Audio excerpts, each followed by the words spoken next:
Good morning, 10th class. Today we will start a new and very important chapter. That is foreign exchange rate. बेटे foreign exchange rate क्या होता है बेटे? विदेशी विनिमय दर, जहां पर बेटे जिस रेट पर the currency of one country can be exchanged the currency of another country is known as foreign exchange rate. देखो बेटे foreign exchange rate क्या है? The rate at which domestic currency, हमारी डोमेस्टिक करेंसी क्या है? Rupees, can be exchange for a foreign currency is known as exchange rate. अगर हम बात करते हैं बच्चों, अगर हम एक यूएस डॉलर खरीदना चाहते हैं तो हम यूएस डॉलर को बेसिकली आज का जो रेट है बेटे 74 रुपीज का है, ठीक है ना, 74 में कन्वर्ट कर सकते हैं. तो बेटा एक्सचेंज रेट क्या बन गई? 1:74. जनरली स्टूडेंट प्रैक्टिस क्या है कि बेसिकली हम लोग सभी देशों की करेंसी को किससे कोरिलेट करते हैं? किससे कोरिलेट करते हैं बच्चों? डॉलर से, ठीक है. अब देखिए एक्सचेंज क्वेश्चन में बेसिकली एक्सचेंज रेट का मीनिंग जानने के बाद कि एक्सचेंज रेट कितनी तरह की होती है. एक्सचेंज रेट होती है बच्चों दो तरह की. एक है हमारी फिक्स्ड एक्सचेंज रेट, दूसरी है हमारी फ्लैक्सिबल एक्सचेंज रेट. बेटा फिक्स्ड एक्सचेंज रेट कौन डिटरमाइन करता है? Determined by the government. Government इसको डिसाइड करती है. Okay. Flexible exchange rate is determined by the market forces, demand and supply.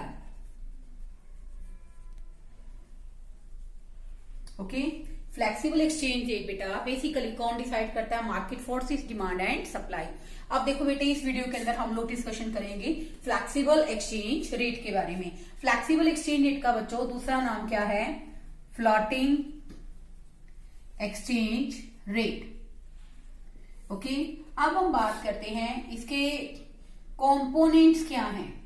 क्या है इसके कंपोनेंट्स? क्या हैं इसके कंपोनेंट्स? क्या लीजिए बच्चों, इसके डेटर्मिनेट्स क्या लीजिए. Determinants of flexible exchange rate. Flexible exchange rate के यहां पर डिटर्मिनेट्स कौन कौन से हैं? तो बेटे यहां पर दो तरह के डिटर्मिनेट्स होते हैं. एक तो है बच्चों डिमांड, ओके, दूसरा है बच्चों यहां पर सप्लाई. कौन सा है? सप्लाई. अब देखो बेटे अगर मैं डिमांड की बात करती हूं तो हम क्या मानकर चलते हैं? Other things remaining constant. बाकी सभी बातें बच्चों क्या रहे? कांस्टेंट रहे. आप सबको पता है बेटा जनरली डिमांड में और बेसिकली बच्चों प्राइस के अंदर कैसा रिलेशनशिप होता है? कैसा होता है बच्चों? Negative relationship. There is other things remaining constant. Okay. There is inverse relationship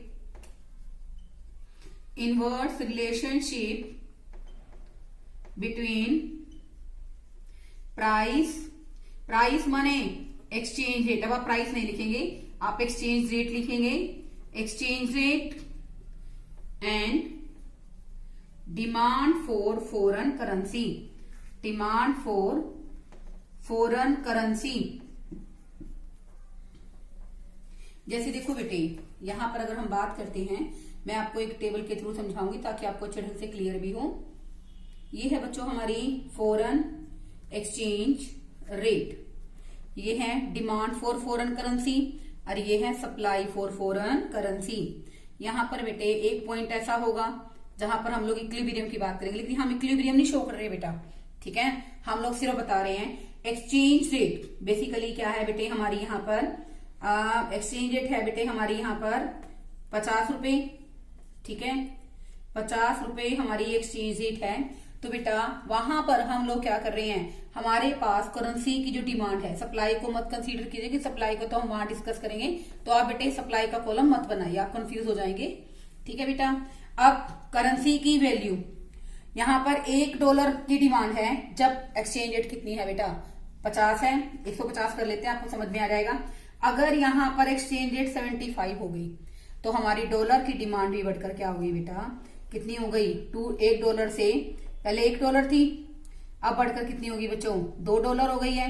तो इसका मतलब अदर थिंग रिमेनिंग कांस्टेंट, अगर फॉरेन एक्सचेंज रेट कम होगी तो डिमांड क्या हो जाएगी बच्चों, बढ़ जाएगी। देखो इसको आप डायग्रामेटिकली अगर रिप्रेजेंट करोगे ना बेटे, तो यहां पर क्या आएगा, ये नेगेटिव स्लोप आएगा। कैसा स्लोप आएगा बच्चों, नेगेटिव। यहां पर हम लोग क्या दिखा रहे हैं, फॉरेन एक्सचेंज रेट, और यहां बेटे OX पे हम लोग दिखाते हैं बच्चों demand and supply of foreign exchange. Okay, this shows the negative relation. Okay, अब हम बात करते हैं दूसरे कंपोनेंट की, सप्लाई की। यहां पर बेटा other things remaining constant, other things तो क्या रहे बच्चों, सेम रहे।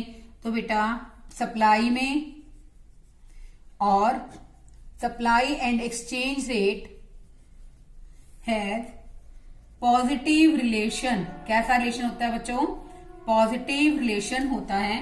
इसका मतलब क्या है, जब एक्सचेंज रेट बढ़ेगी तो बेटा बेसिकली उसकी सप्लाई भी क्या हो जाएगी, बढ़। यहां पर पॉइंट लेंगे, ये है हमारी फॉरेन एक्सचेंज रेट, और ये है बच्चों सप्लाई ऑफ फॉरेन करेंसी। देखो बेटे हमारी जब एक्सचेंज रेट है बच्चों 50, कितनी है 50, तो हमारे पास सप्लाई कितने की है, $1 की है। ठीक है, अब बेटा बेसिकली अगर फॉरेन एक्सचेंज रेट बढ़कर कितना हो गया बेटे 200, तो हम कितने की सप्लाई करना चाहेंगे, यहां पर एक्सचेंज रेट बढ़कर कितना हो गया बच्चों 100 हो गया, तो हम कितने की करेंगे बेटा 3 यूनिट्स की क्या करेंगे, डॉलर की सप्लाई करेंगे। तो बेटा ये कैसा रिलेशनशिप शो करेगा हमारे लिए, पॉजिटिव रिलेशनशिप। कैसा रिलेशनशिप शो होगा बच्चों इससे, positive relationship demand and supply of foreign exchange. और यहां पर आ गया बच्चों हमारा foreign exchange rate. Okay, this shows the positive relation.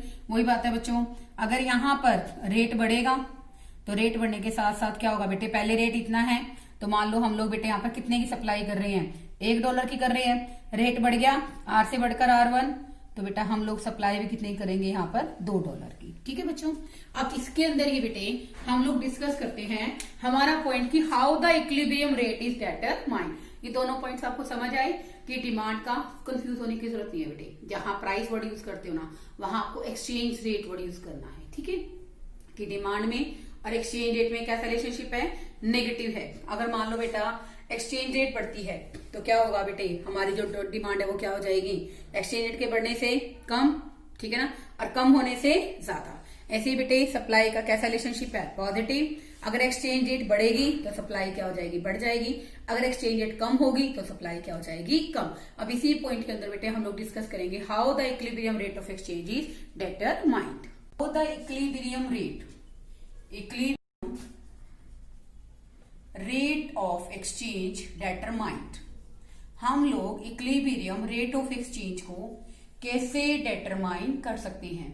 तो बेटा इक्विलिब्रियम एक्सचेंज रेट का डिटर्मिनेशन कैसे होगा, where supply for foreign currency, यानी कि सप्लाई जो है बेटे, सप्लाई फॉर फॉरेन करेंसी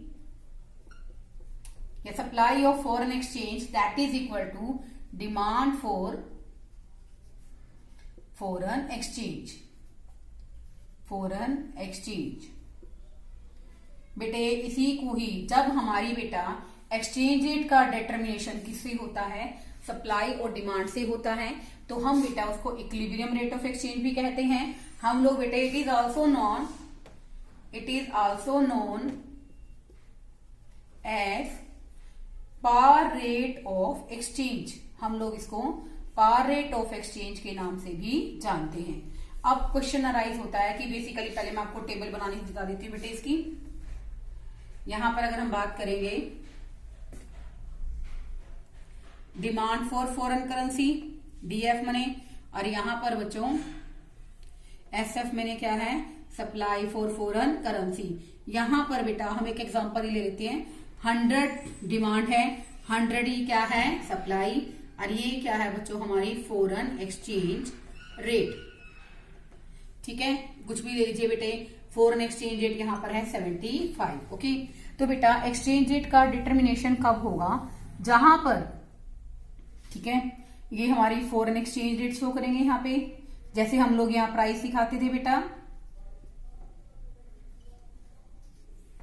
और यहां आ जाएगा बच्चों हमारा supply and demand for foreign currency.